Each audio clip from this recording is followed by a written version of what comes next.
Pernahkah anda terfikir jika rakan sekerja anda orang yang hidup dengan HIV? Benarkah terdapat diskriminasi terhadap orang yang hidup dengan HIV? Dan bagaimana mereka berdepan dengan stigma masyarakat?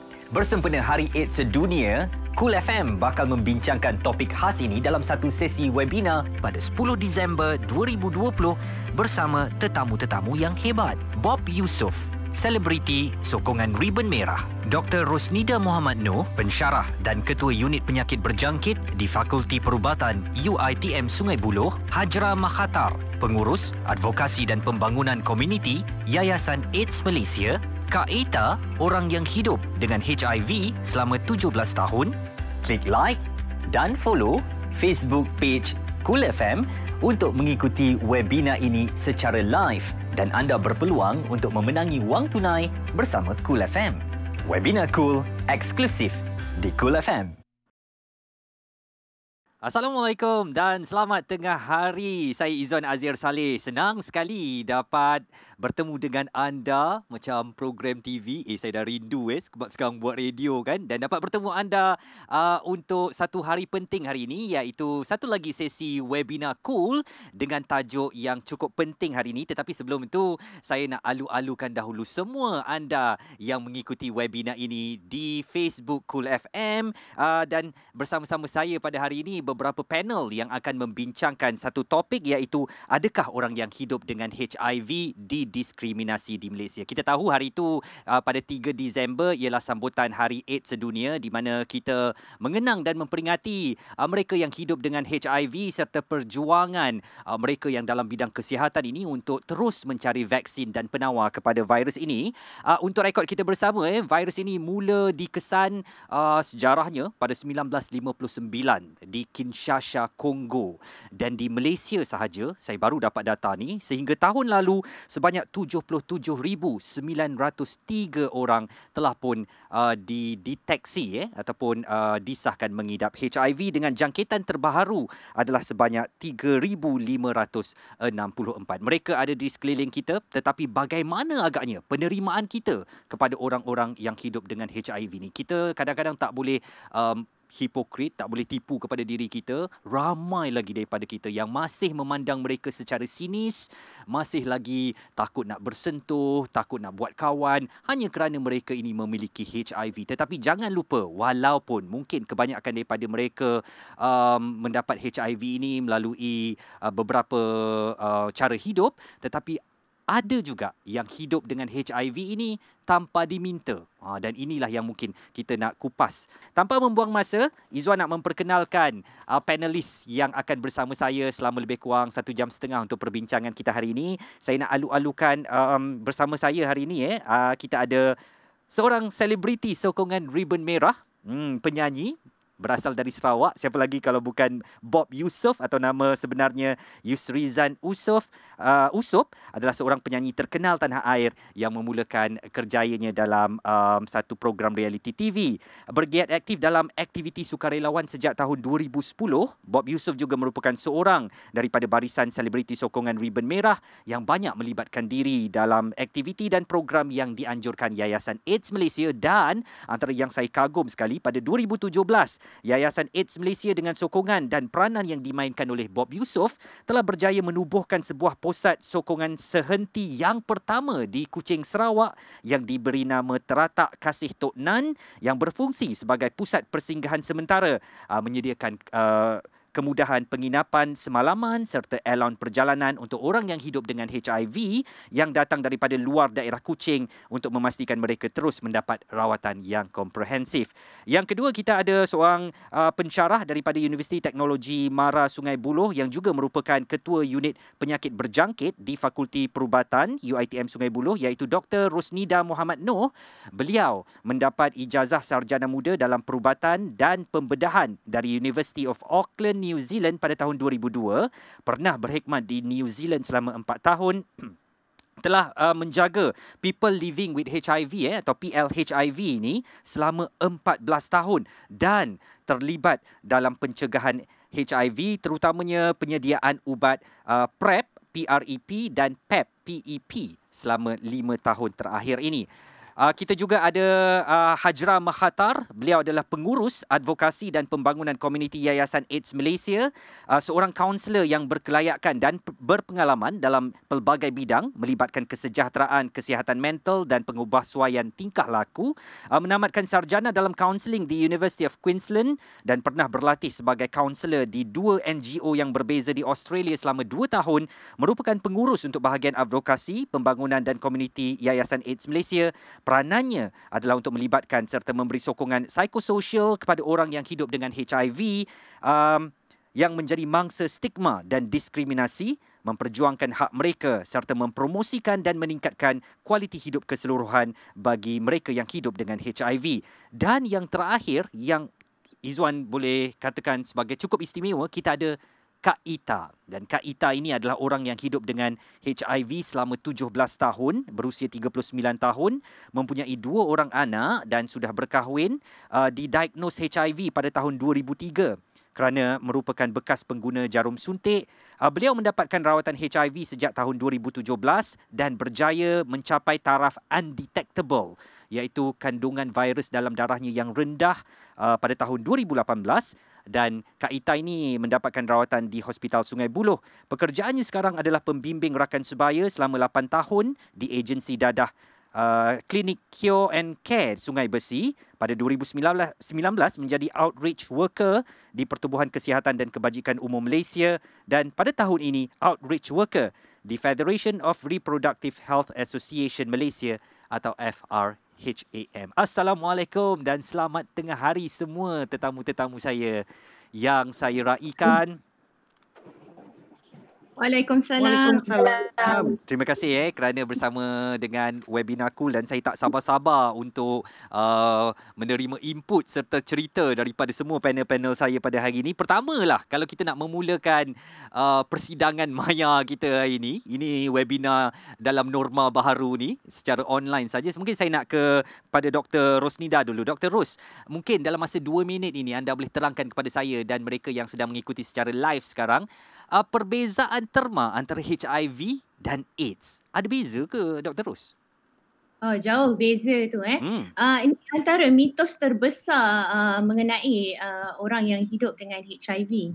Diorang selalu samakan HIV dengan AIDS. Padahal HIV dengan AIDS tu adalah 2 benda yang agak berbeza. Wow. HIV tu sendiri adalah virus tu, jadi sesiapa yang dijangkiti oleh virus HIV kita anggap sebagai HIV positif. Tetapi dalam orang yang dijangkiti HIV tu tidak semua akan sampai ke tahap AIDS. AIDS tu adalah tahap HIV yang paling rendah, yang paling teruk sekali. Selalunya kita panggil CD4 atau sel darah putih CD4 terlalu rendah sehingga kurang daripada 200, selalunya 500, 800 nombor dia. Kalau dia lebih rendah daripada tu, dia akan dapat infection dengan lebih mudah. So itu yang kita termakan sebagai AIDS.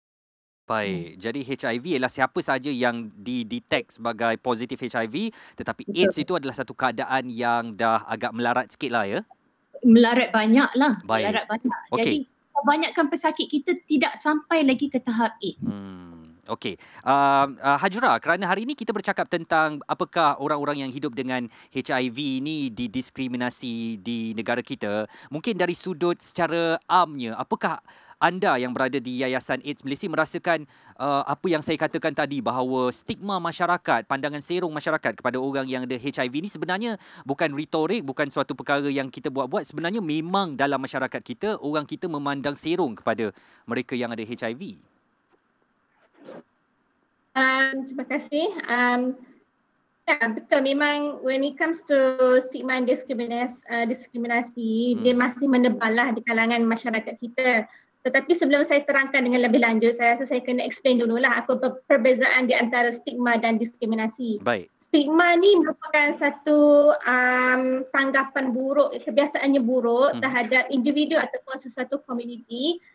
Manakala diskriminasi merupakan perbuatan yang terhasil daripada tanggapan buruk tersebut. So dekat kami ni, kami ada 2 organisasi. So kita ada Malaysia AIDS Council dan kita ada Malaysia AIDS Foundation. So Malaysia AIDS Council ni kita merupakan satu organisasi payung yang kita ada lebih daripada 40 organisasi kerja dengan kita lah. So dan yayasan pula merupakan satu fundraising body yang membantu Malaysia AIDS Council. Di AIDS Council kita ada terima banyak laporan-laporan insiden daripada orang-orang yang hidup dengan HIV yang mengatakan mereka telah didiskriminasikan di tempat kerja, di institut pengajian tinggi dan juga di healthcare fasiliti kesihatan. Benda itu memang wujud lah. Baik, kalau ringkasnya Hajrah, bagaimanakah bentuk diskriminasi yang diberikan kepada mereka yang hidup dengan HIV ni?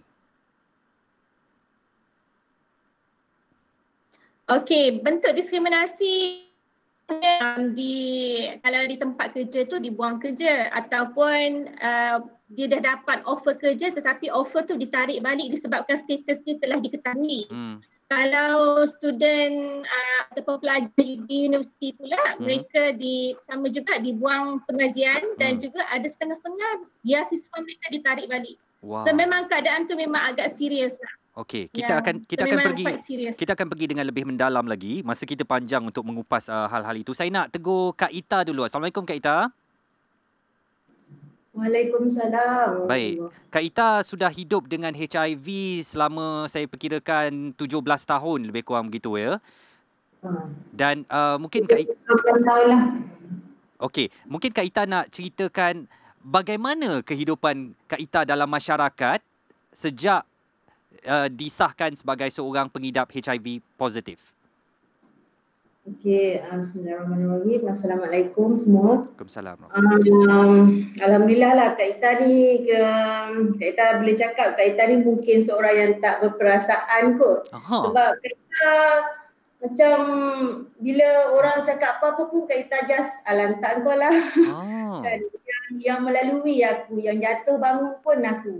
Sebab Kak Ita apa yang penting family, keluarga, anak-anak dan orang-orang yang terdekat tu sentiasa support Kak Ita. Okey. Tapi ada tak pengalaman Kak Ita macam, yelah walaupun Kak Ita mungkin buat tak kisah je tapi memang kadang-kadang kata-kata dia tu menusuk kalbu lah. Kata orang tangkap dalam, cucuk di hati, tepat di situ. Ada tak?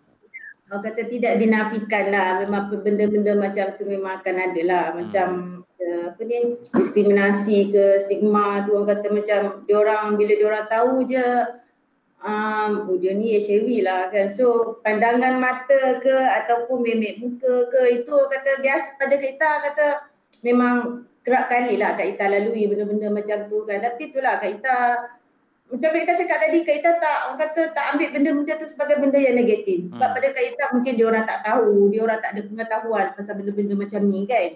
So Kak Ita tak ambil benda tu sebagai orang kata untuk Kak Ita nak tak gunalah aku nak hidup kan. Orang semua tak boleh nak terima aku sebab aku ada HIV, aku ada AIDS, apa semua.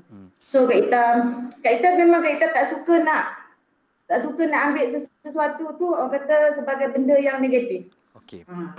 Sebelum tu saya nak maklumkan kepada mereka yang mengikuti Facebook ni secara live, nama Kak Ita yang terpapar tu Nur Syafiqah Azman, itu bukan nama Kak Ita, itu adalah admin yang sedang menguruskan Kak Ita. Jadi jangan keliru dekat situ Kak Ita, walaupun dengan cerita Kak Ita tadi tu, saya nak tahu pernah tak, walaupun mungkin kita nak cuba hati keras ke, buat tak kisah apa orang cakap, tapi ada tak satu ketika tu Kak Ita macam terduduk dan mengalir air mata jugalah melihat kepada cara masyarakat kita memberi layanan? Ke dalam ni.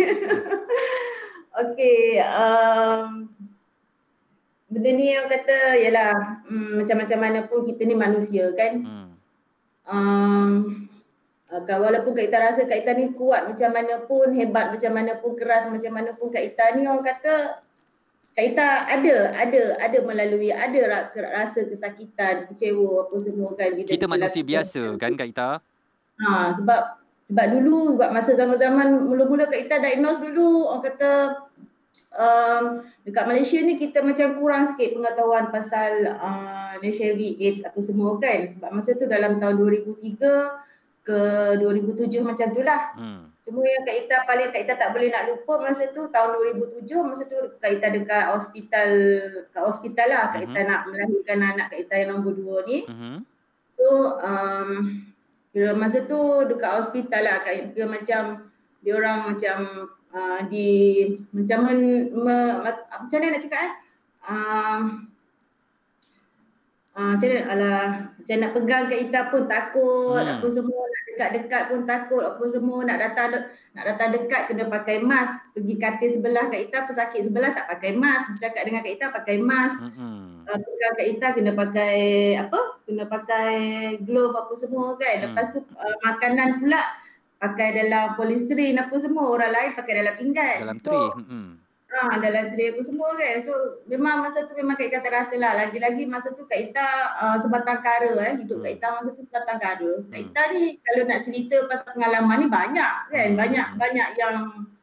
Banyak yang kata, sebab Kak Ita ni dulu bekas drug user. So pengalaman tu macam-macam lah ya. Macam-macam Baik, okey. banyak.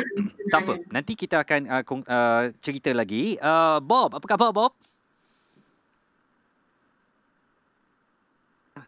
Bob, baik, Alhamdulillah. Sihat walafiat. Okey. Dengarnya nak sibuk dengan kisah lagu cinta apa? Kisah cinta kita. InsyaAllah. Kisah lagu cinta kita. Lagu cinta Tapi kita. adalah beberapa orang yang ada seorang dua lah anak murid saya dalam tu, jadi bantu mereka untuk melakukan yang terbaik dalam setiap persembahan mereka lah. Okey Bob. Pertamanya mungkin Bob boleh kongsi dengan Izwan Bob. Kenapa Bob terjun untuk memahami mereka yang hidup dengan HIV ni, untuk mendekati mereka, dan kalau Bob nak kongsilah, ada tak artis-artis kita yang hidup dengan HIV? Okey. Okey, saya jawab satu soalan dulu. Satu-satu ya. Okey.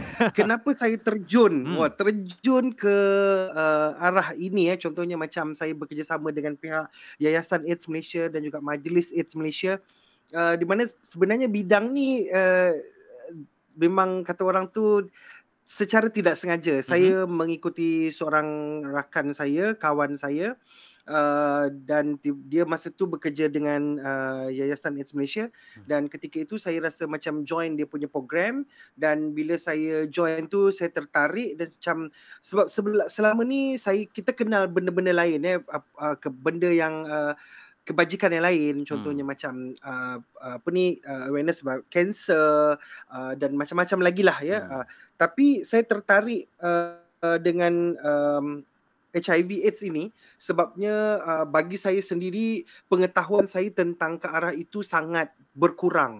Dan semenjak daripada saya mengikut kawan saya ke program yang telah mereka anjurkan, ketika itu saya cuba macam seronok juga, berminat dengan benda ini, dan why not saya menyertai mereka untuk kata orang tu menjadi salah seorang apa ke masa tu kita tak tahu, sukarelawan ke apa sukarelawan ke apa semua, kita jadi just nak join saja dan akhirnya saya dipilih untuk menjadi salah seorang Red Ribbon Celebrity Supporter untuk Yayasan AIDS Malaysia. Jadi itu satu peluang yang terbaik untuk saya mendekatkan diri dan memberi input kepada diri saya sendiri berkenaan dengan HIV ini.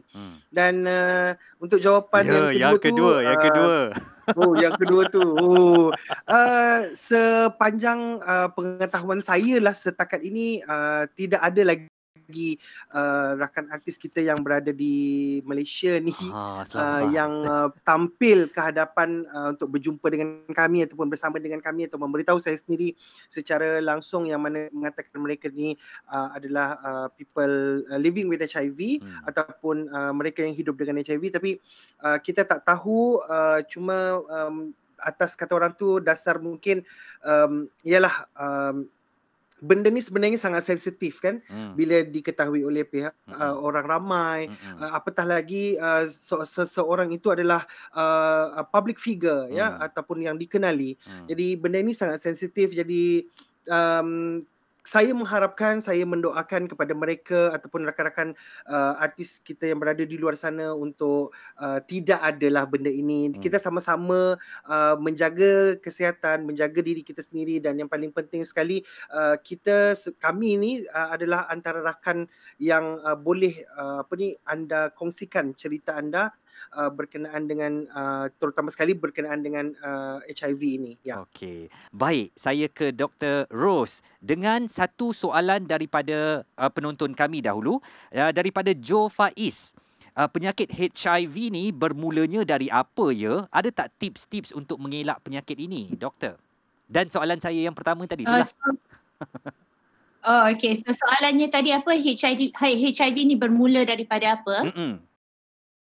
Correct? Betul. Okay. So HIV ni sejenis virus ya, sejenis virus macam COVID yang kita ada sekarang ni pun sejenis virus, tetapi HIV sejenis virus yang menyebabkan jangkitan kronik. Dia akan hidup lama di dalam badan seseorang. Contohnya hepatitis C dan hepatitis B, virus yang menyebabkan jangkitan kronik. So HIV ni dia boleh dapat melalui perkongsian jarum yang kita nampak, kita panggil key population kat Malaysia, perkongsian jarum, ataupun melalui seks tanpa menggunakan kondom, sama ada seks lelaki dengan lelaki atau seks perempuan dengan lelaki. Dan kita nampak dalam key population ni lah yang mana dari situlah kita rasa HIV berjangkit secara lazimnya di Malaysia. Kalau soalan yang kedua tu? Soalan kedua, kita kata doctor-patient confidentiality. Kalau ni tapi terpulang kepada artis tu. Setakat ni saya belum lihat ada mana-mana artis yang ke hadapan yang menceritakan bahawa dia HIV positif. Tapi selebihnya sebagai seorang doktor memang doctor-patient confidentiality. Kalau anti-patient datang jumpa saya. Ya, saya dah jangka dah jawapan daripada doktor tu. Memang doktor tak akan dedahkan apa-apa, kan? Okey. Hajrah, apakah mereka yang hidup dengan HIV ni dan apabila mendapat satu treatment yang tak baik seperti didiskriminasi dan ada orang yang mula mengeluarkan kata-kata kesat atau in fact kalau nak buat tindakan fizikal kepada dia, apakah dia dilindungi undang-undang atau bolehkah dia menggunakan apa-apa undang-undang mengatakan bahawa saya hidup dengan HIV, awak tak boleh buat saya begini, saya boleh sue awak? Ada tak macam tu? Kita tengok what's the context lah. Sebab kalau misalnya so far tak adalah yang sampai kena ugut bunuh ke, kena physical harm ke, tak ada macam tu. Cuma dari segi kalau dekat tempat kerjanya dia macam disisihkan daripada orang lain, lepas tu of course lah diberhentikan kerja ataupun kontrak tak kena renew. So dalam keadaan macam tu saya just nak beritahu, biasanya undang-undang, tindakan undang-undang is the last thing, perkara paling terakhir yang kita akan gunakan lah. So biasanya kita akan mediate dulu, kita akan negotiate untuk pastikan dua-dua pihak tu faham satu sama lain lah. Sebab kadang-kadang orang punya reaction tu bukannya sebab dia ada niat jahat ke apa, tapi maybe disebabkan dia panik ataupun dia takut sebab dia tak berapa inform. So takkanlah bila setiap kali orang buat macam tu kita nak balas dengan kemarahan juga kan. So kita kena gunakan sebaik mungkin apa-apa any means necessary untuk educate public lah. So macam kami di Majlis AIDS Malaysia, apa-apa insiden kami akan cuba selesaikan dengan cara baik dulu. Anda bersetuju atau tidak dengan saya, Hajrah, bahawa sebenarnya tahap pemahaman masyarakat di Malaysia ini tentang mereka yang hidup dengan HIV masih sangat rendah?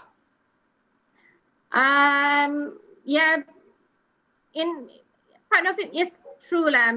Boleh dikatakan agak rendah, tapi progressing in a good direction lah, I would say. Sebenarnya kalau boleh saya dedahkan kepada semua, saya sendiri sebagai yang mengacarakan majlis ni, saya tertanya-tanya kenapa perlu kaedah kita hide kan? Maknanya kalau kata masyarakat boleh menerima dan sebagainya, tetapi sayangnya kami merasakan bahawa masyarakat belum begitu faham dengan orang yang hidup dengan HIV ni, dan kalau dia nampak muka ni, itulah yang dia chopnya tu, dan kalau dijumpa kat mana-mana memang akan ditarik jauh-jauh keluarganya ke dan sebagainya. Jadi demi keselamatan Kak Ita dan saya rasa level rakyat kita yang masih belum boleh menerima orang yang hidup dengan HIV ni, kami terpaksa gelapkan kamera Kak Ita. Bob, anda yang aktif dengan aktiviti kesukarelawanan berkaitan dengan HIV ni, tak ada ke kawan-kawan artis yang sindir-menyindir? Bob, kenapa engkau nak buat HIV ni pula? Ke kau ni banyak geng yang ada HIV ke? Ataupun ada yang kata, ni apa pasal ni, nak cari duit lebih ke ni? Nak tampung duit show ke, macam mana ke, Bob? Okey, tak ada.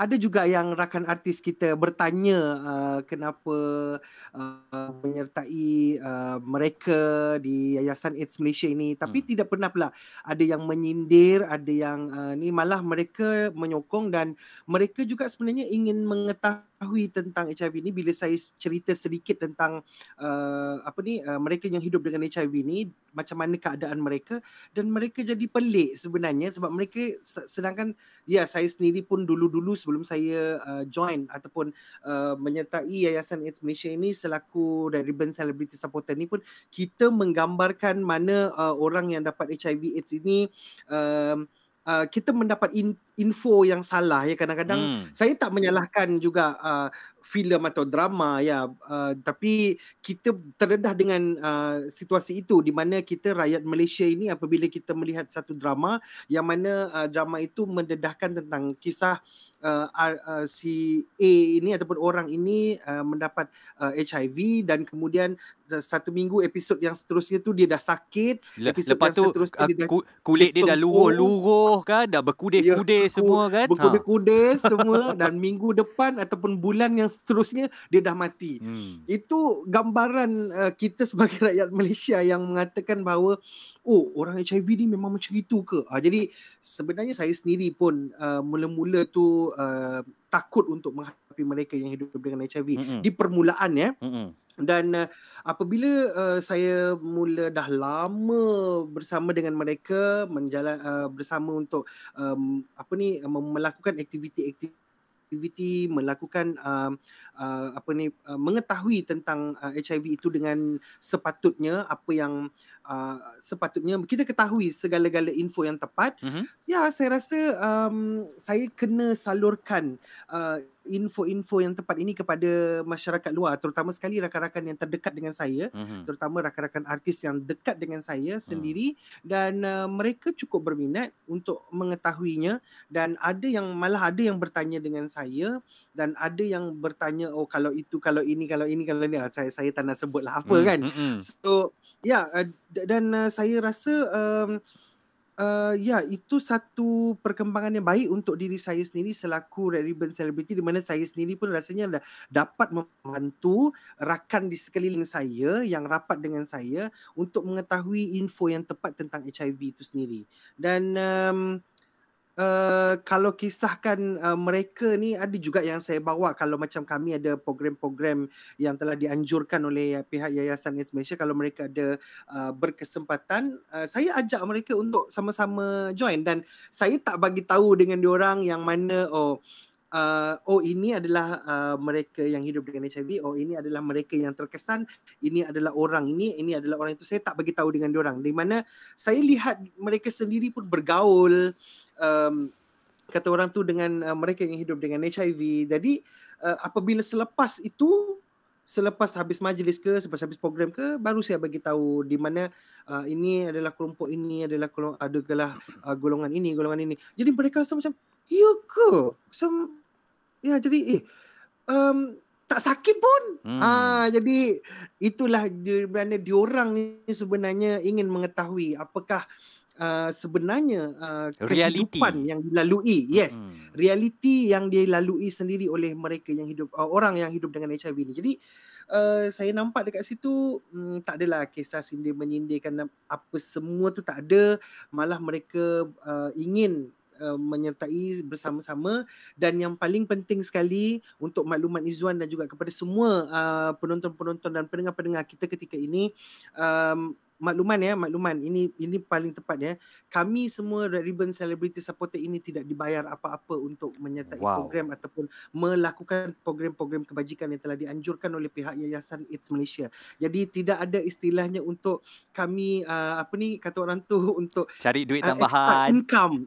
No, tak ada ya. Okay. Kami tidak dibayar apa-apa, malah kami insya-Allah kami cuba untuk melakukan sesuatu yang terbaik bagi mereka ataupun sahabat-sahabat kita yang hidup dengan HIV ini lebih selesa, lebih nyaman lagi kehidupan mereka dan lebih baik lagi dalam mereka menjalani kehidupan mereka seharian. So Bob, look at me, Bob. Dia. Look at me, Bob. Look at me. You deserve salute spring, Bob. Spring saya bagi.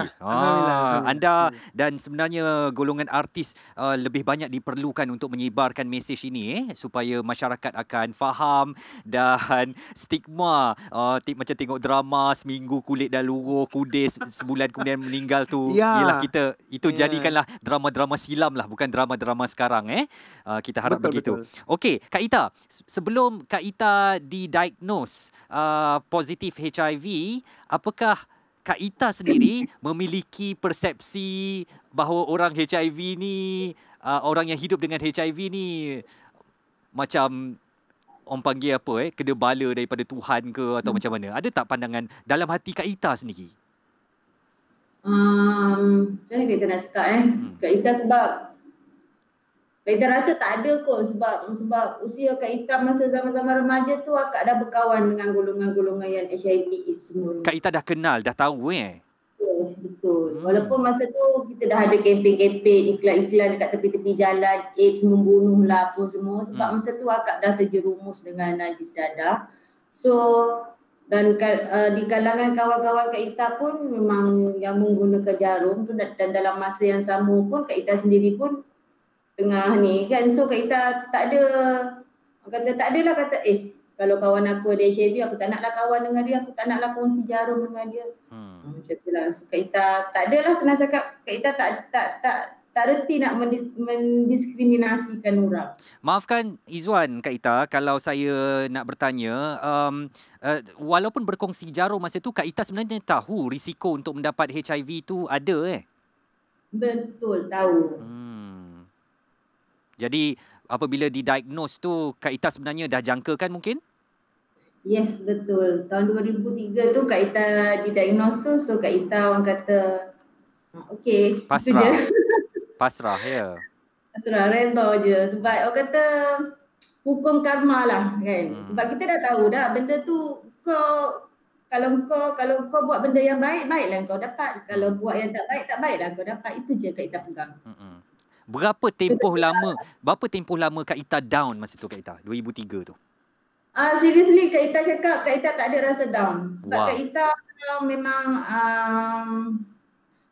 sebab masa tu Kak Ita lebih pada hidup sebatang kara. So Kak Ita tak payah nak fikirkan keluarga ke apa-apa ke semua. So Kak Ita just fikir diri Kak Ita. Sebab Kak Ita pun masih orang kata masih aktif dengan penagihan dadah lah masa tu. So Kak Ita tak ambil pot pun benda-benda macam tu.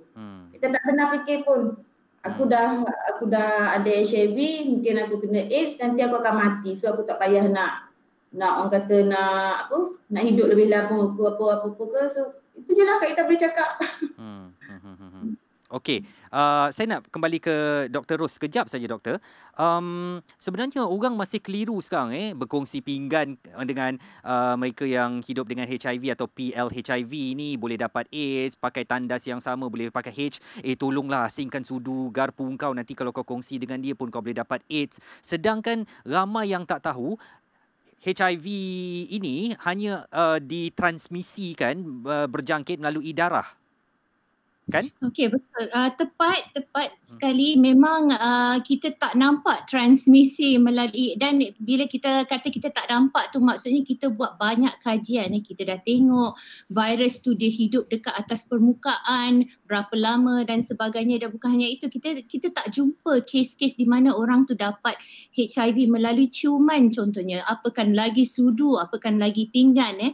So melalui ciuman pun tidak menyebabkan berjangkitnya HIV. So HIV hanya berjangkit melalui darah, susu ibu ibu boleh menjangkiti HIV ataupun air mani dan air daripada kemaluan lah. Okey, jadi maknanya mengadakan hubungan seks dengan seorang yang memiliki HIV akan menyebabkan perpindahan virus itu, ya?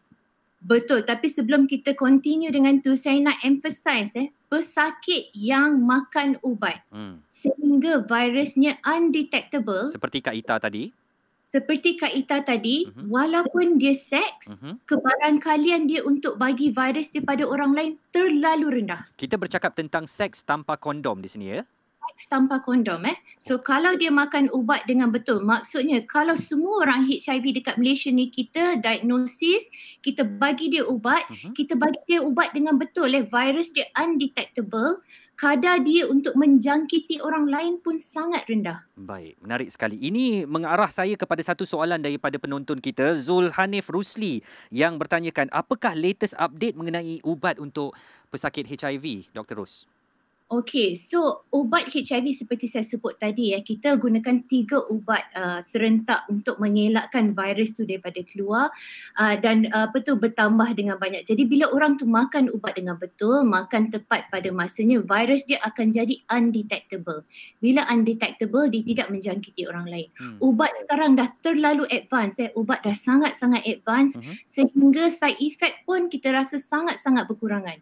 Kita tak risau sangat pasal side effect. Zaman dulu punya ubat memang side effect dia turut, tapi zaman sekarang side effect sangat-sangat berkurangan, kita tak berapa risau. Pasal tu kita rasa kalau kita dapat diagnosis orang dengan cepat, kita mulakan ubat dengan cepat, orang tu boleh hidup macam orang biasa. Baik. Macam orang biasa, tiada beza langsung. Okey.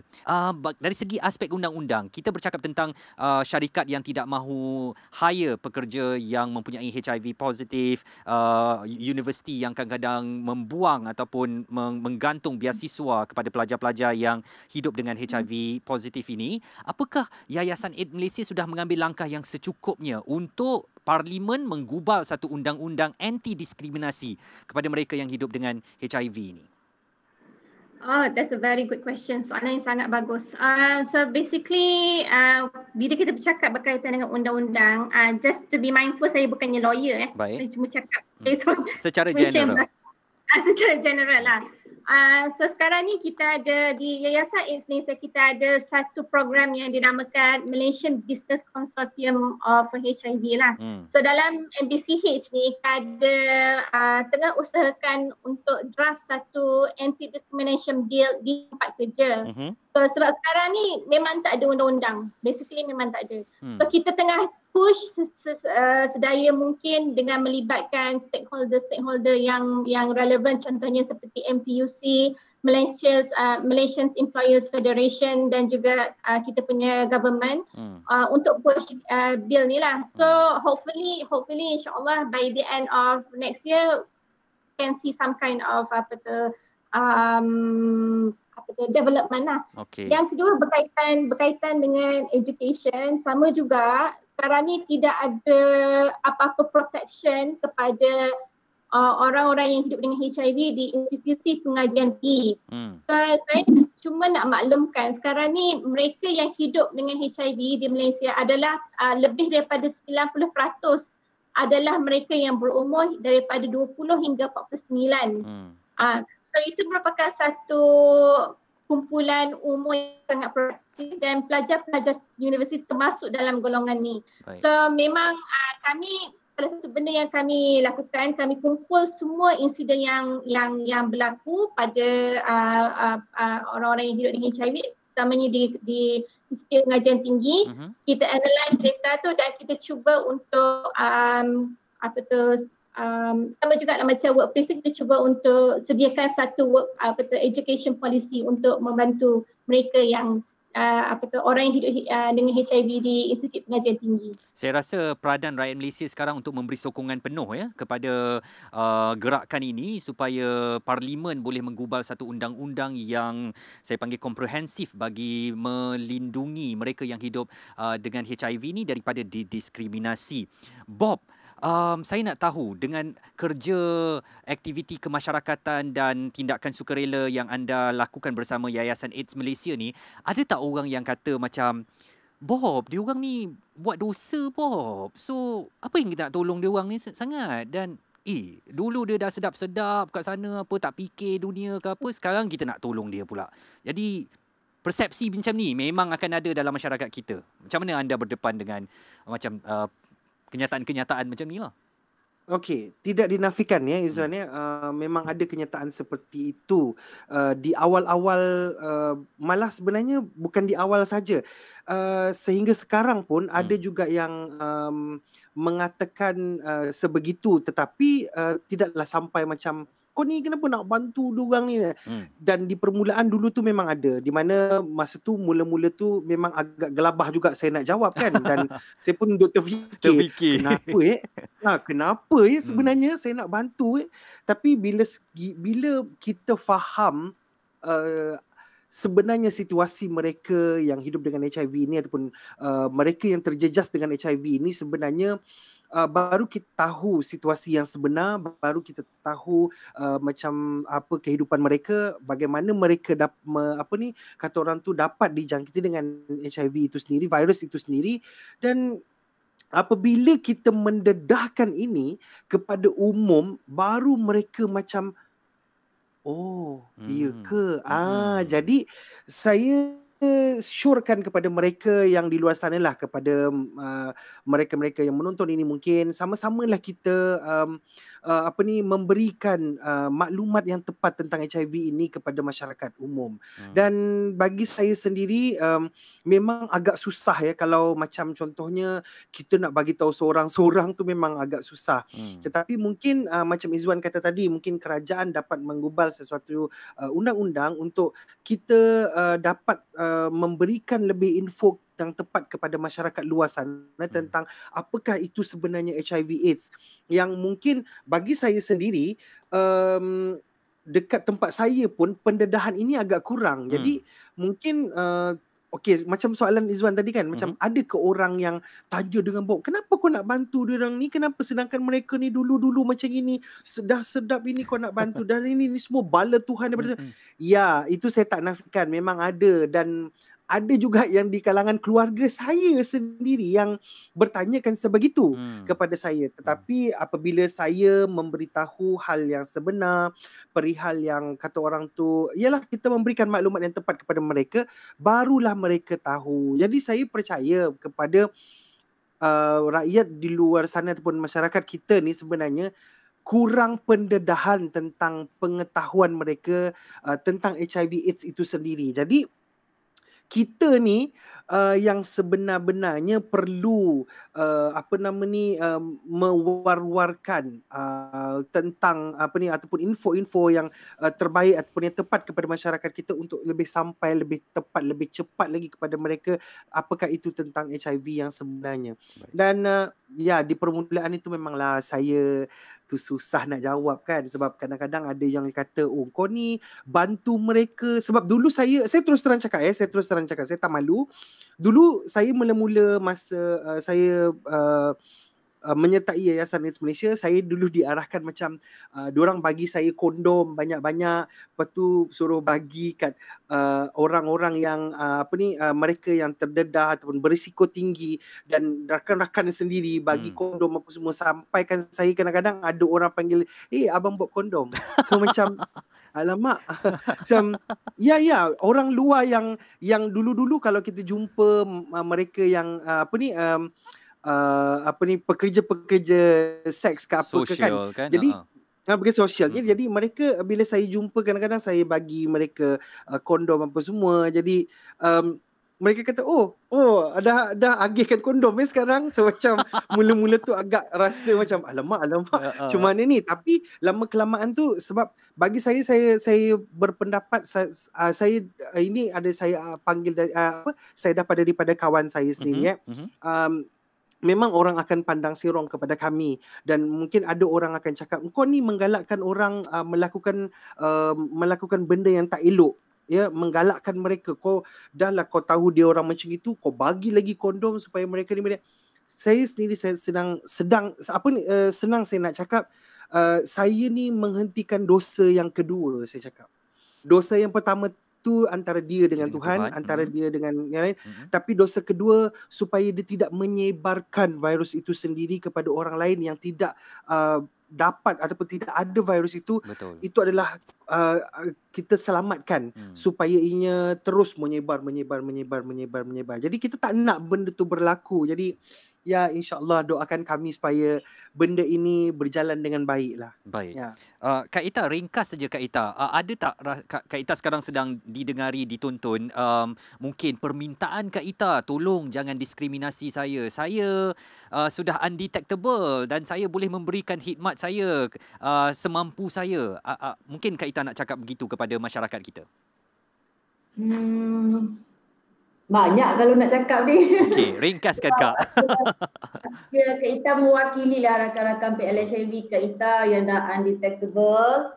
Okey, kita orang sebenarnya kita orang ada hak kita orang sendiri. Kita orang layak bersama dengan orang-orang lain, boleh bekerja, boleh hidup normal sebagai orang kata seperti orang lain, boleh dipegang, boleh disentuh. Kalau pegang, kata kalau nak pegang baby pun tak ada masalah lah.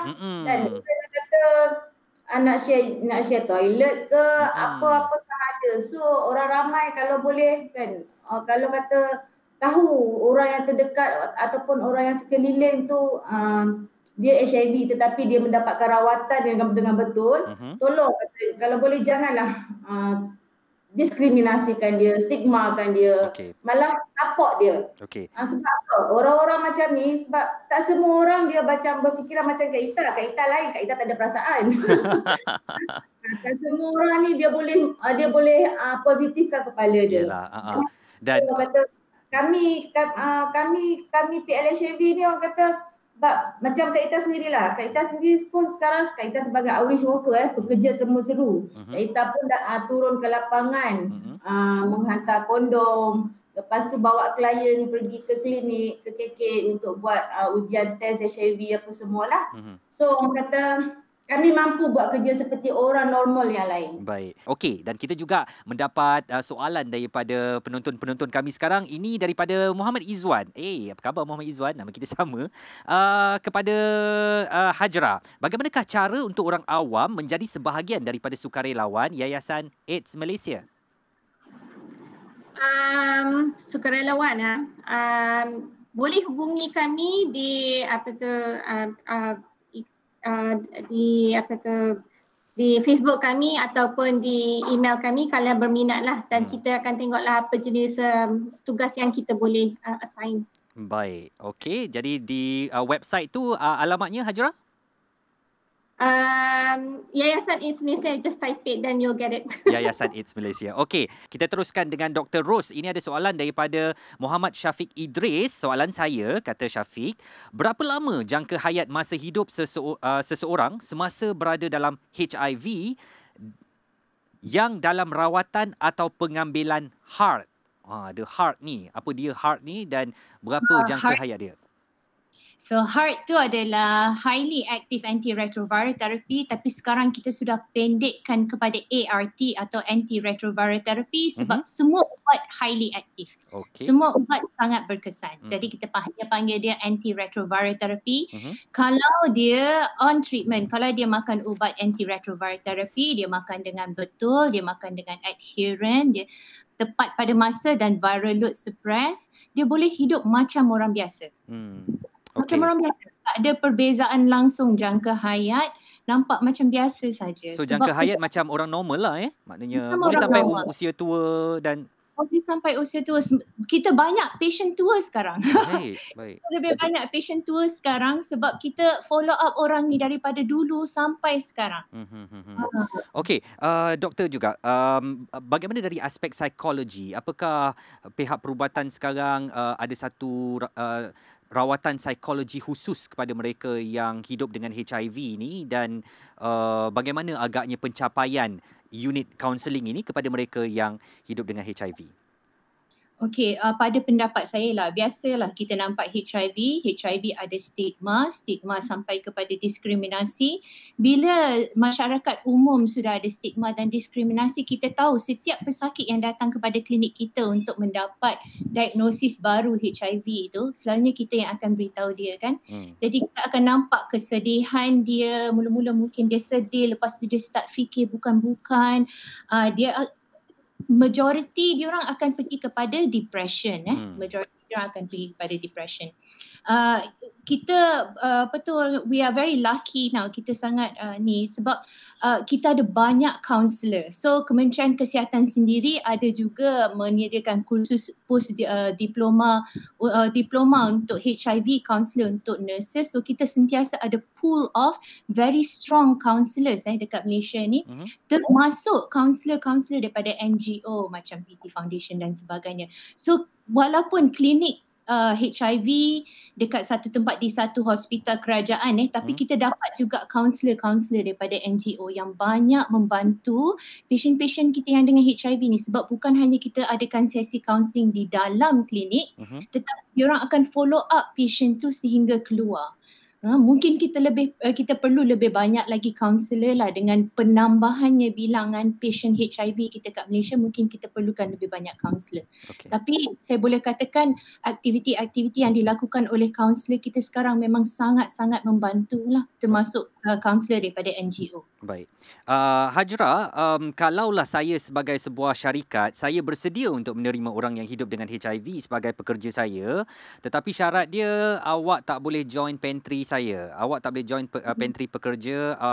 Kami menghormati anda hidup sebagai HIV, tetapi tolong untuk keselamatan semua, awak ada pantry awak sendiri, dan tandas pun tak apalah, saya bagi special kat awak sebab awak jangan kongsi dengan orang lain. Apakah ini sebenarnya, walaupun dengan cara yang halus, dikira sebagai satu bentuk diskriminasi?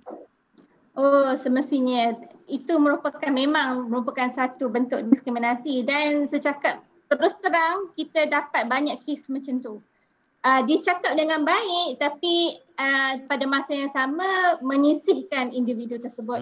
So bila keadaan ni jadi, klien akan datang kepada kami dan macam saya kata tadilah, kita akan buat sesi mediasi, kita akan discuss dengan pihak syarikat dan kita akan discuss dengan pihak klien, tengok apa middle ground mana yang kita boleh capai.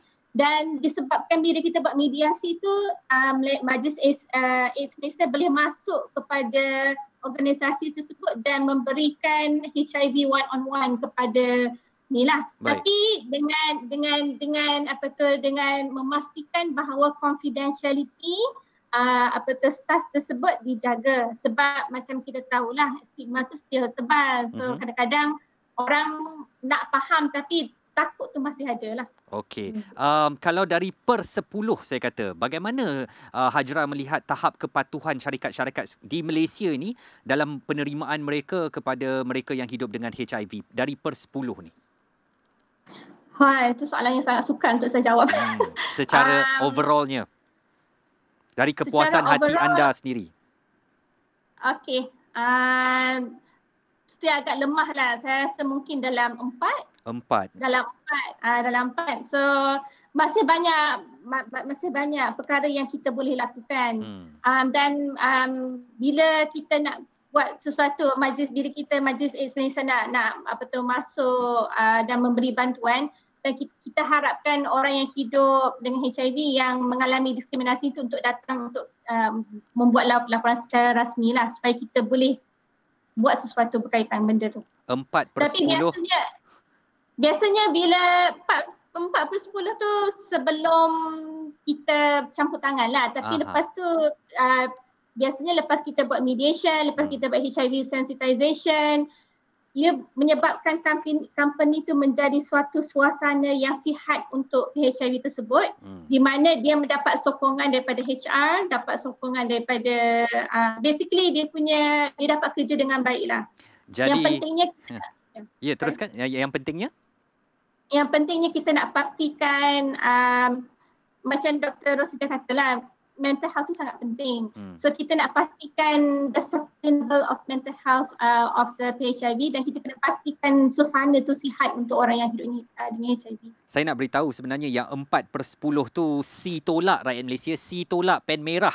Jadi kita sebenarnya kena bagi berusaha bagi naik jadi pen biru tau. Bagi B tambah ke, A tolak ke, kira okey lah. Sekarang C tolak tu dah dekat-dekat nak fail tu. Tak bagus tu Jadi kita kena... Saya akan cuba. Kami akan cuba tolong. Betul. Yayasan AIDS Malaysia ada untuk sentiasa membantu. Jadi come on, buka minda kita dan hello, ini 2020 bukan tahun 1980 lagi. Kulit tak ada kegugur kena HIV dan sebagainya. Ubah persepsi minda anda tu. Kita ke Bob. Anda membuat satu inisiatif membawa rumah kasih teratak kasih Tok Nan Bob.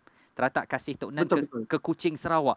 Apa idea anda sebenarnya untuk ini? Sebenarnya satu Izzuan katakan permata tau di bumi Kuching tu, kerana ia penubuhan yang pertama pusat sehenti untuk orang yang hidup dengan HIV ni, bagi mendapatkan tempat semalaman dan rawatan yang komprehensif. Bagaimana anda boleh terfikir benda tu untuk membawa ke tanah kelahiran anda? Okey, sebenarnya apa yang saya idea tu lahir sebenarnya daripada apabila saya melihat situasi yang berlaku di Sarawak itu sendiri di mana ada kata orang tu peningkatan dari segi kata orang tu jangkitan, dan juga yang paling penting sekali saya melihat di mana kita dapat membantu, macam mana cara kita nak bantu ibu dan anak, wanita dan kanak-kanak yang berisiko dalam HIV ini. Dan apabila saya lihat di situ, dan saya lihat juga kita dekat Sarawak ni kita punya pemikiran, yalah, stigma dan juga diskriminasi terhadap mereka yang hidup dengan HIV ini masih lagi kata orang tu sangat tinggi, sangat tebal Ni pun pen merah jugalah ni. Pen merah juga. Jadi saya nak membirukan pen tu. Jadi mungkin ini adalah salah satu cara saya untuk mengetengahkan ataupun membawa dan membina satu institusi dekat sana, di mana rumah ini selain daripada one stop center, dia juga berfungsi sebagai satu info center, macam menyalurkan info-info yang pusat tepat maklumat bagi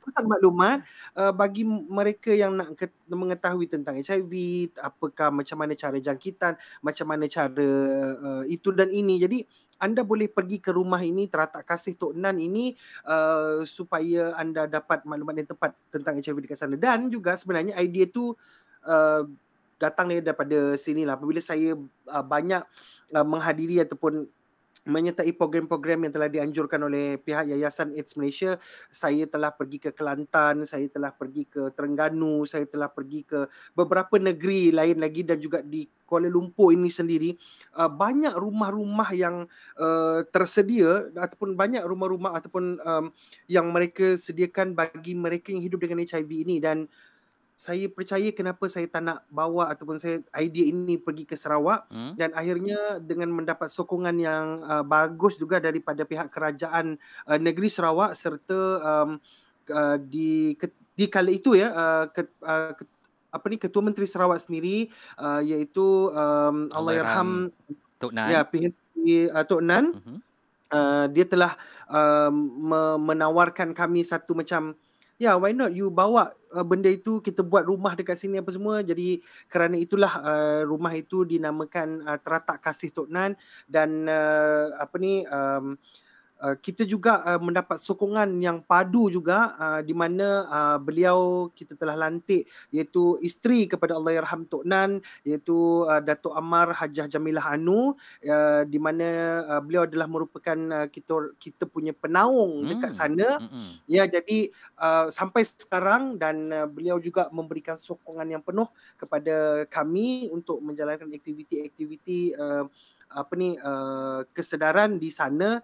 Dan itulah kata orang kekuatan kami di sana. Dan alhamdulillah idea itu terbina, terbuat, terlaksana, dan kita dapat memberikan satu khidmat yang terbaik kepada mereka yang hidup dengan HIV agar mereka juga tidak lagi kata orang tu takut-takut untuk keluar, dan mereka juga sebenarnya tidak tahu kadang-kadang dekat mana mereka nak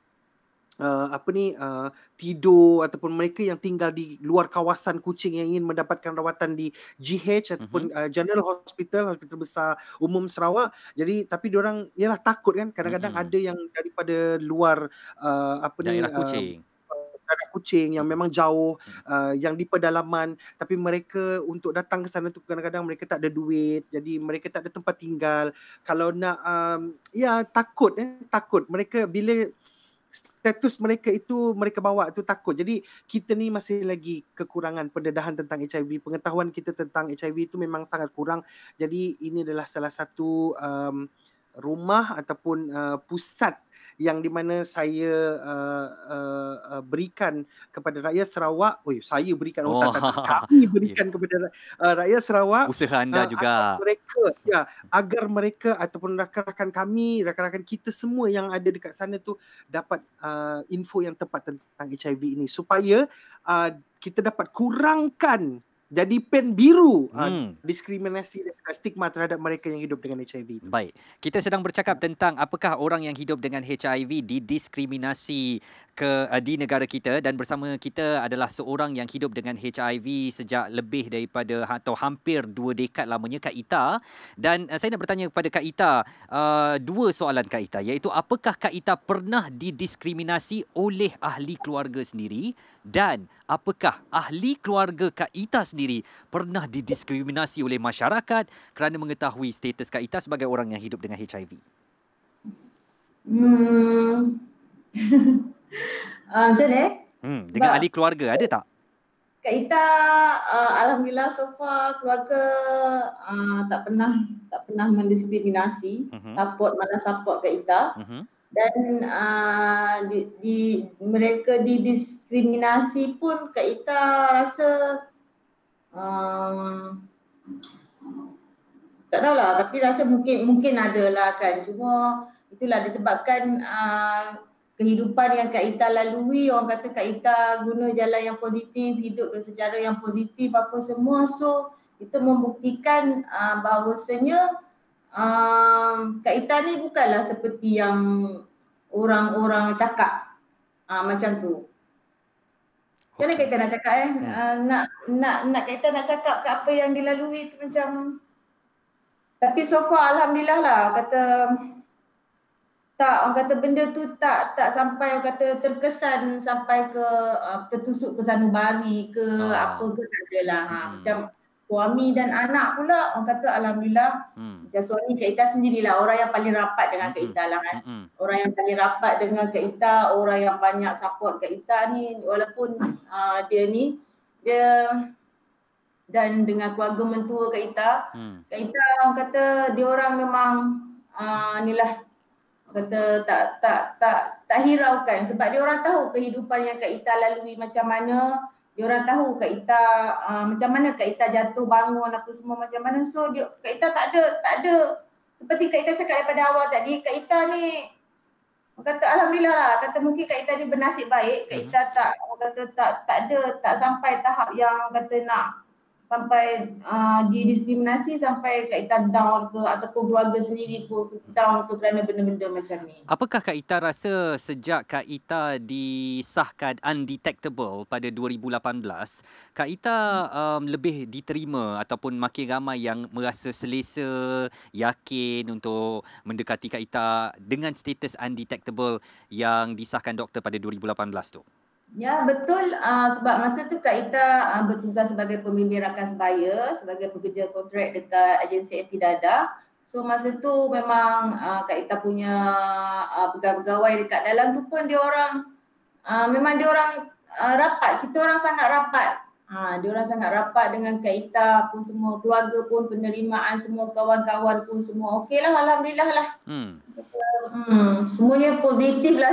Baik. Kak Ita tak ada benda yang tak ada benda yang kata Kak Ita nak Macam mana? Saya suka semangat Kak Ita ni. Maknanya tak hanyut dengan perasaan. Sebagai manusia biasa pasti ada detik-detik kita down. Tapi saya suka Kak Ita punya semangat yang kuat. Dan orang nak kata apa, suka hati orang lah yang jatuh bangun aku sendiri kan. Aku yang tentukan hidup aku sendiri kan. Okay. Kak Ita tak suka ambil benda-benda yang negatif tu. Lepas tu memakan diri Kak Ita ataupun Kak Ita nak down, aku nak bunuh diri lah macam ni. Orang reject aku, orang pandang sinis kat aku, orang jeling. Kisah pula aku. Yang melalui adalah diri sendiri, suami Kak Ita dan anak-anak Kak Ita. So, betul. Kalau rasa orang luar tak mampu nak dekat dengan Kak Ita pulang pada korang. Itu macam tu je. Alright. Kalau nak tambah sikit boleh? Boleh, terus. Saya rasa Kak Ita ni adalah antara kes-kes yang jarang, kes-kes yang agak rare. Dari segi seorang doktor yang merawat pasien HIV, Kak Ita is very rare sebab dia ada keluarga yang boleh menyokong dia. Itu menunjukkan betapa pentingnya sokongan keluarga tu. Tapi bila kita jumpa pasien baru di klinik, pasien yang kita baru beritahu, baru diagnosis, majority tak nak beritahu keluarga disebabkan kerisauan terhadap stigma dan diskriminasi. Selalunya kita akan pujuk dan sebagainya. Kita akan counselling termasuk dengan ahli keluarga sekali jika perlu, sebab sokongan keluarga tu sangat penting. Itu kebanyakan masa bukan hanya menentukan mental pesakit tu, tetapi sokongan. Kalau dia sakit, ada orang nak bawa. Kalau dia lupa makan ubat, ada orang nak ingatkan. Jadi sokongan keluarga itu adalah sangat penting dan Kak Ita memang sangat untunglah sebab dia ada keluarga yang menyokong. Alhamdulillah. Dan sebenarnya itulah yang diperlukan oleh mereka yang hidup dengan HIV ni. Siapa lagi kalau nak sokong mereka kalau bukan ahli keluarga sendiri? Sayangnya dalam satu interview yang saya buat dalam siaran saya, Kul FM Izwan Azir, dia dibuang oleh ahli keluarganya hanya kerana dia hidup dengan HIV. Ini satu sikap pen apa saya dah tak tahulah, ni bukan pen merah lagi, pen marker merah agaknya, F besar. Ni tak boleh ni sebenarnya. Mereka tu nak mengharapkan siapa lagi kalau bukan ahli keluarga sendiri. Jadi kalau kita sendiri mengambil tindakan buang mereka, salah besar tu sebenarnya ya. Ya. Boleh Kak Ita nak share satu kisah tak? Boleh Kak Ita. Okey, masa tu tahun 2013 dekat Kelantan lah, Kak Ita nak berkahwin dengan suami yang sekarang. Okey, masa tu memang HIV ni orang kata kurang, mungkin diorang kurang ni lagi lah. Kurang sedar lagi. Agama masa tu. So sebelum kita orang berkahwin ni, keluarga belah mentua memang dah tahu status Kak Ita, suami pun dah tahu. So pihak Jabatan Agama ni bagi tahu dia nak call bakal mak mertua sebab nak bagi tahu yang Kak Ita ni ada HIV dan boleh ke dia orang nak terima Kak Ita. So benda-benda macam ni kan pada Kak Ita, orang kata memang tak sepatutnya berlaku lah. Bukan kan? Dia yang nak kahwin dengan suami tu. Betul. So bila dia orang call mak mentua Kak Ita ni, mak mentua Kak Ita cuma jawab, tak apa, saya dah tahu dah, yang nak kahwin pun anak saya, bukan saya. Betul kan? Okey, itu boleh saya tambah sikit kan? Betul, itu pun antara diskriminasi kan Hajrah? Yes.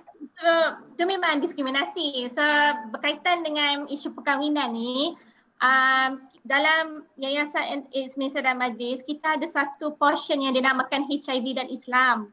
So, kenapa kita ada HIV dan Islam tu? Sebab lebih daripada 50% orang pengidap HIV adalah yang Melayu dan beragama Islam. So, kita memang dengar banyak isu macam Kak Ita tu, memang banyaklah yang datang pada kami yang diugut oleh majlis ataupun jabatan agama yang mengatakan status mereka akan diberitahu kepada pihak yang satu lagi. So sekarang ni apa yang kita buat, kita melawat jabatan dan majlis agama Islam untuk setiap negeri untuk berbincang berkaitan dengan benda ni lah. Sebab ini termasuk dalam isu confidentiality. Okey. Saya ke Dr. Ros. Pfizer dan juga BioNTech telah pun dalam sekejapan bulan 3, bulan 12 dah dapat vaksin untuk coronavirus COVID-19 ini. Bagaimana agaknya perkembangan pembangunan virus HIV sehingga kini? Tak boleh ke dibuat cepat-cepat macam apa yang dibuat oleh Pfizer dan BioNTech ni? Oh, okey. Memang dah ada usaha untuk mencari vaksin kepada HIV tapi masih belum berjaya. Kita usaha dia memang ada banyak orang yang sedang mencari vaksin untuk HIV tapi masih belum berjaya. Walaupun begitu, kita tahu dengan apa orang kata, kita sebenarnya boleh memberhentikan wabak HIV ini.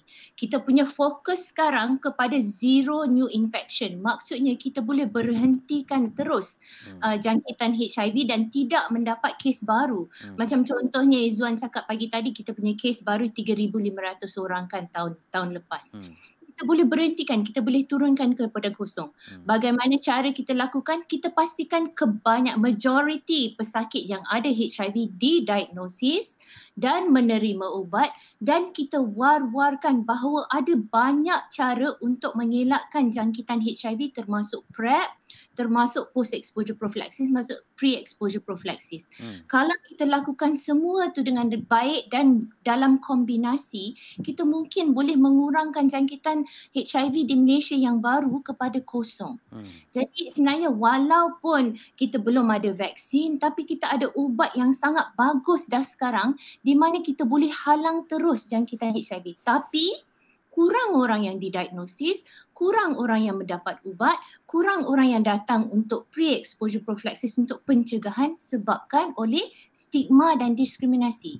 Orang tak datang untuk pencegahan sebab dia takut pada stigma dan diskriminasi. Di situ stigma dan diskriminasi adalah sesuatu yang sangat teruk di mana ia bukan hanya memberi efek kepada orang yang dijangkiti HIV di mana sepatutnya tidak, tapi dia juga memberi efek kepada usaha kita untuk mencegah stigma dan diskriminasi. Bukan hanya menghalang usaha memperbaikkan orang HIV, dia juga menghalang usaha mencegah jangkitan HIV.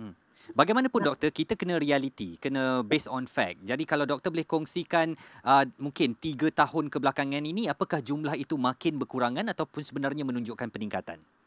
Sebenarnya jumlahnya menunjukkan peningkatan dan kita buat mathematical modelling, kita nampak dia sebenarnya akan bertambah tinggi. Dan saya rasa masalah terbesar adalah disebabkan oleh stigma dan diskriminasi. Baik.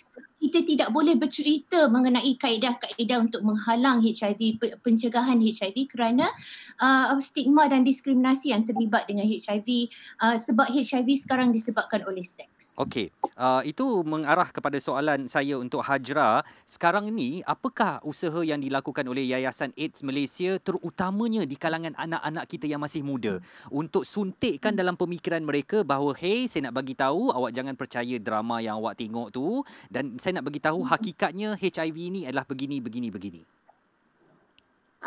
So macam saya inform tadi, range orang yang sekarang hidup dengan HIV di Malaysia adalah daripada 20 tahun, itu termasuk youth lah. So kita memang ada buat banyak youth engagement, kita punya youth networking di mana kita kita invite them to be part of the team. Sebab mereka ni they have good ideas basically. So dan kita perlu engage dengan diorang lah. Dan satu lagi, kita kena kita kena normalkan bercakap berkaitan dengan sexual dengan reproductive health.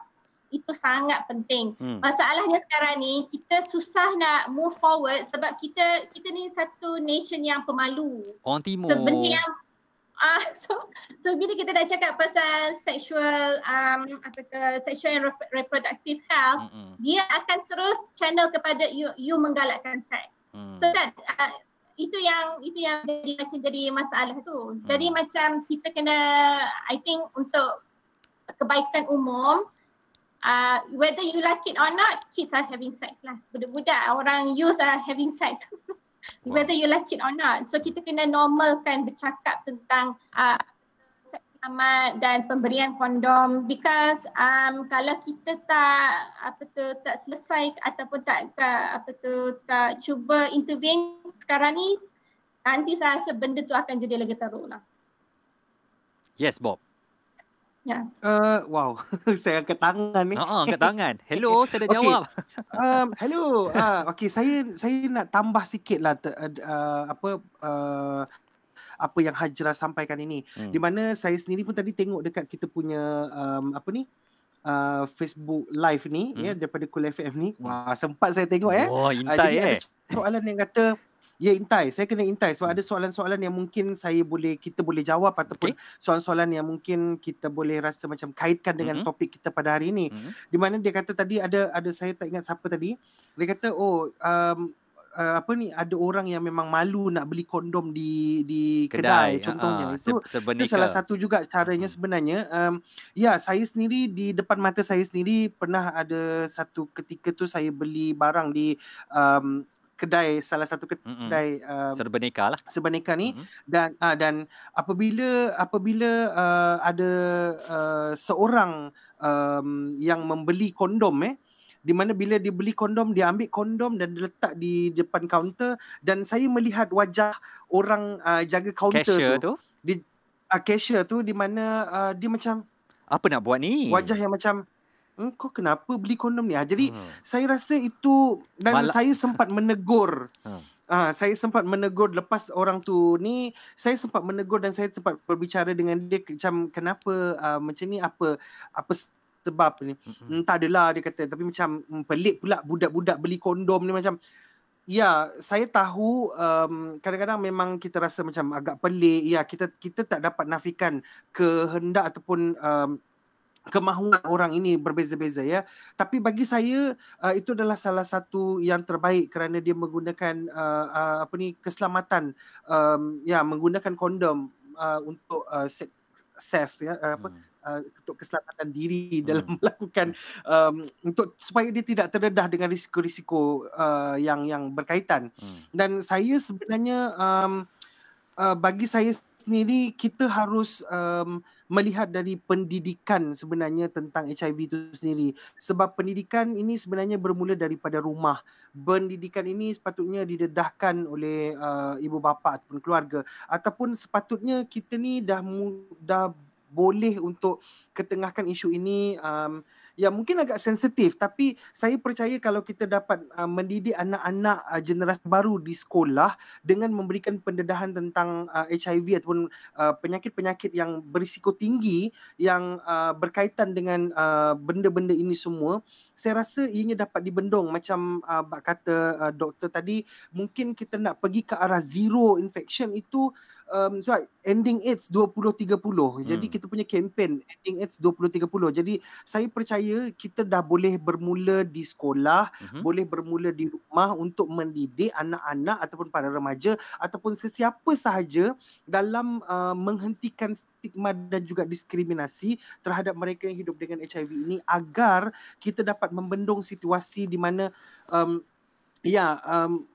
kalau nak seks yang selamat kena gunakan kondom. Tapi kalau boleh sebagai ibu bapa, sebagai ini kena dedahkan seks yang di luar di luar nikah itu tidak elok, tidak bagus. Jadi saya percaya ibu bapa sekarang kita dah 2020, okey, bukan lagi tahun 1980 bak kata Izwan tadi kan. Jadi pemikiran kita kena lebih matang dan terbuka dalam menangani ataupun membentuk minda anak-anak kita generasi baru ini dalam menangani masalah ini ataupun mengetahui tentang hal ini. Jadi saya percaya ini adalah satu proses di mana ibu bapa mempunyai peranan yang penting dalam mendidik ataupun memberikan didikan yang terbaik. Tetapi ibu bapa juga kena mendapatkan info yang tepat tentang HIV itu sendiri. Jadi saya percaya banyak rujukan sekarang ini Google dekat Cikgu G kita ini yang ada di hujung jari, kita boleh dapatkan maklumat atau anda boleh klik saja, type saja Yayasan AIDS Malaysia, akan keluarlah website mereka dan boleh rujuk kepada mereka ataupun hubungi mereka untuk lebih mendapatkan maklumat yang paling tepat. Ya, kepada ibu bapa lah dan guru-guru terutamanya yang mendidik anak bangsa kita. Lepas ni kalau nak bercakap tentang kondom, persetubuhan, seks dan segala-gala istilah yang kita katakan 18SX tu, awak tak payahlah macam alah yang gitu-gitu, yang gitu-gitu tu. Dia ada main gitu-gitu dengan cucuk jari pula macam tu, tak payahlah. Ni dah zaman 2020. Anak-anak kita perlukan pengetahuan ini, ianya untuk kebaikan diri mereka sendiri. Jadi berterus terang sahaja bahawa seks di luar nikah itu haram di agama, dan kalau tidak dilakukan dengan pemakaian kondom, anda boleh terdedah kepada HIV positif. Kita dah sampai ke hujung pertemuan kita hari ini. Saya nak mulakan dengan Kak Ita dahulu untuk sebagai kesimpulan kepada sesi webinar Cool kita. Kak Ita, mungkin sekali lagi nasihat Kak Ita bahawa kalau ikut kepada kehendak hati, bukan kehendak diriku ini untuk hidup dengan HIV, kan? Mungkin suatu ketika dahulu walaupun Kak Ita menggunakan jarum sebagai seorang kalau saya boleh kata istilahnya penagih dadah, ya. Maafkan saya kalau istilah tu tak betul. Tetapi ialah siapa nak minta HIV, kan? Tapi memang dah dapat. Jadi saya perlukan sokongan daripada masyarakat juga, Kak Ita. Okey, kira ni kata-kata tak akhir lagi. Ya, betul. Okey tak ada, betul lah. Tak ada orang yang nak hidup dalam keadaan macam ni HIV ke. Apa saja sakit lah, tak ada orang minta pun sakit. Semua nak sihat. Tapi sebagai seorang manusia, kita ni yang kata kita redha lah. Kan, yang kadang-kadang kita merancang ni semua yang kita rasa kita merancang semua yang terbaik untuk diri kita, tapi sebenarnya Allah Subhanahu Wa Taala. Kita balik kepada kita yang satulah. Kita ada dia. So apa-apa pun kita kembali kepada dia, dan dialah yang mentakdirkan apa-apa saja yang berlaku pada kita ataupun pada kawan-kawan kita, kan. Dan pengalaman kepahitan, kesakitan apa yang pernah Kak Ita lalui sendiri tu, orang kata Kak Ita suka berkongsi dengan rakan-rakan, dengan orang ramai. Kak Ita suka supaya orang tahu bahawasanya orang kata benda-benda macam tu tak perlu nak dibanggakan, tak perlu nak orang kata macam mana bukanlah benda yang baik lah. Satu hari kalau bila dah disahkan, kalau rasa diri sendiri mampu nak bawa benda tu tak apa, tapi kalau rasa diri tak boleh nak bawa, macam mana? So kata benda-benda tak akan menjadi impak pada diri sendiri juga. Dan satu lagi untuk PLHIV ni, sebenarnya stigma dan diskriminasi adalah self stigma yang paling kita takut. Self stigma yes, stigma diri bahawasanya okey, orang lain tak ada masalah pun, tapi diri sendiri aku dah hidup dengan HIV, so aku tak boleh duduk rapat dengan keluarga aku apa semua. Itu yang membuatkan sendiri down. Sendiri yang nak bucu katil, sendiri yang orang kata nak bunuh diri lah, apalah. Tapi dalam masa yang sama tak nak buat rawatan. So bila dah tahu diri tu ada sakit, pergilah buat rawatan. Kita ada hospital, kita ada doktor, kita ada kaunselor. Apa gunanya Malaysia ni dah buat rawatan apa semua macam tu, kan? Betul. So kata hidup ni bukan singkat, hidup ni bukan pendek, dan hidup ni bukanlah kata tak indah. Terus terang Kak Ita cakap, walaupun Kak Ita dah PLHIV selama 18 tahun, hidup Kak Ita indah sangat. Alhamdulillah. Syukur. Dengar tu buat saya gembira. Seorang PLHIV, Kak Ita tak rasa pun Kak Ita ni akan mati tahun depan ke, minggu depan ke, sekejap lagi ke. Itu semua rahsia Allah. Kita tak tahu benda-benda macam tu. So teruskan dengan orang kata positifkan sentiasa diri apa semua. Yalah, nak berkawan-kawan tak kisah. Tapi dalam masa yang sama, Kak Ita sebagai pekerja temu seru juga, Kak Ita nasihatkan rakan-rakan, anak-anak muda tu, kalau yang kata yang bersosial tu, sentiasa amalkan seks yang selamat lah. Terima kasih Kak Ita. Dr. Ros, kata-kata akhir dari anda? Okey, Assalamualaikum. Kata-kata terakhir daripada saya, saya rasa di mana ada kemahuan, di situ ada jalan. Okey. So saya rasa the public, kita semua orang rakyat Malaysia, kita perlu sedar bahawa banyak mitos mengenai HIV. Kalau kita percaya kepada mitos tu, itu yang membawa kepada adanya stigma. Bila adanya stigma, itu yang membawa kepada diskriminasi. Jadi carilah information tu. If you want to, jika mahu, informasi tu sentiasa ada. So educate yourself. Cari informasi tu, daripada situ it will help you untuk mengurangkan stigma dan diskriminasi terhadap kepada orang yang mengidap HIV. Sebab ingat, bukan hanya stigma dan diskriminasi ni menghalang kita daripada mengubat orang HIV, tapi menghalang kita daripada mencegah HIV. Betul. Jadi dengan adanya stigma dan diskriminasi tu, menambahkan kepada bilangan pasien yang ada HIV atau orang yang hidup dengan HIV. Hajrah Makhatar.